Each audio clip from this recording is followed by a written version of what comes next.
my body go. From the car to the couch to the walls. Yes, sir, yes, sir, yes, sir, yes, sir. You're inside the Mind of Med on WindyCityUnderground.com, your music, your station. And on the phone, I have the privilege of talking to my man, Ryan Chiaverini. What is going on, man? What's happening, man? How you doing, man? I am doing great, sir. To everybody out there, right now, everyone's been counting down, especially here in Chicago. You have, 2 days left, and then Oprah is done. 2 shows left, and Oprah is done. And right after that, I mean, they waste no time.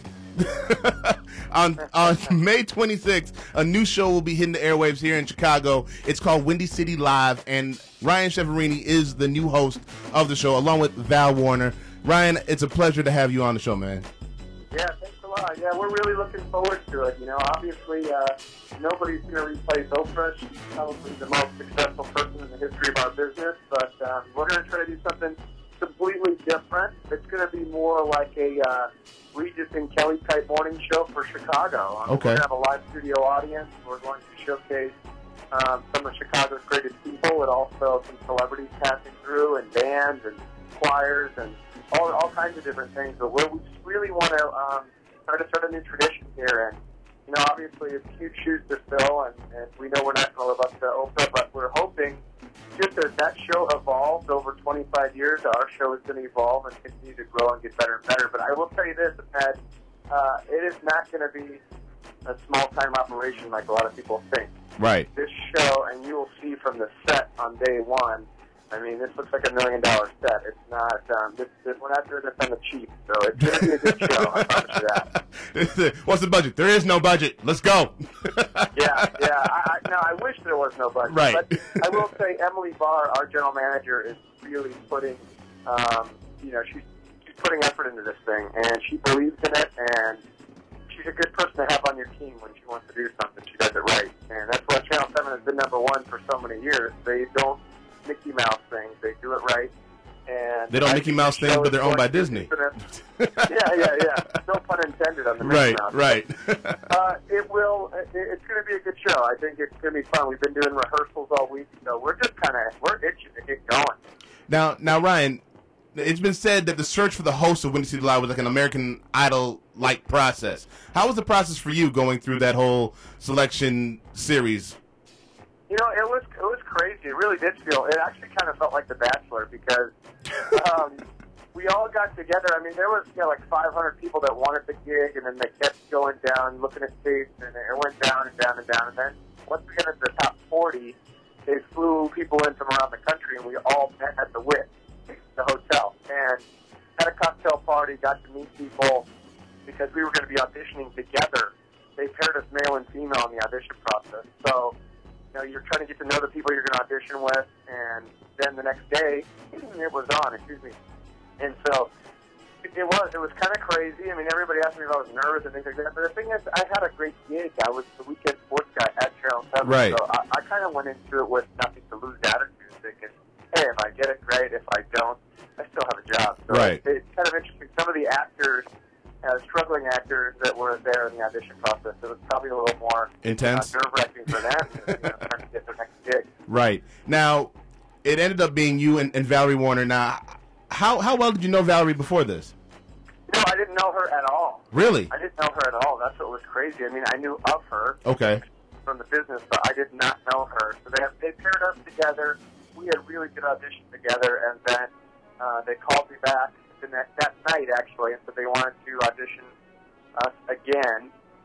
And so we auditioned again, and then another few weeks went by, and they paired us again one more time. So we had a few different auditions together, but before the process, we didn't know each other at all. And now it's funny, we've spent a lot of time together since February, since they made the announcement. We're together just about every day.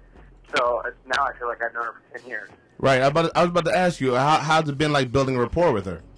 Yeah, it's been great. It's been great. Our personalities are actually really similar, but we're different enough to where the show is going to have some different viewpoints, because we're going to come out, the first 15 minutes or so of the show, and we're just going to talk. We're going to just chat about what's going on in our city and what's going on, what are people talking about locally and nationally. Okay. And through the rehearsal process, we have very different viewpoints viewpoints on certain things, so it's good. You know, it kind of raises some conversation rather than just having, oh, I agree, oh, yes, I agree. Right. So it'll be good.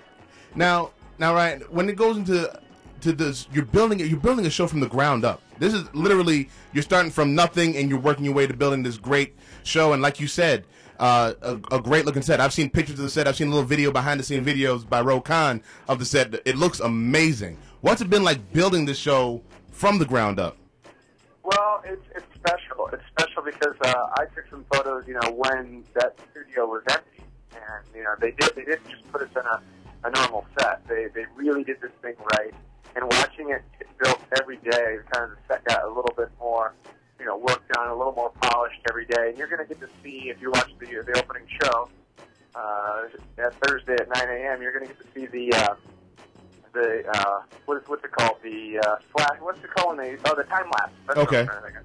Oh, when he's like, okay. Of it from being nothing, and then we fast forward to how the thing got built. So it's pretty cool. And I actually was fortunate enough to pitch the name for the show, Windy City Live, and the focus group seemed to like it. So it's kind of special for me too, to just be thinking in your living room, what should this show be called?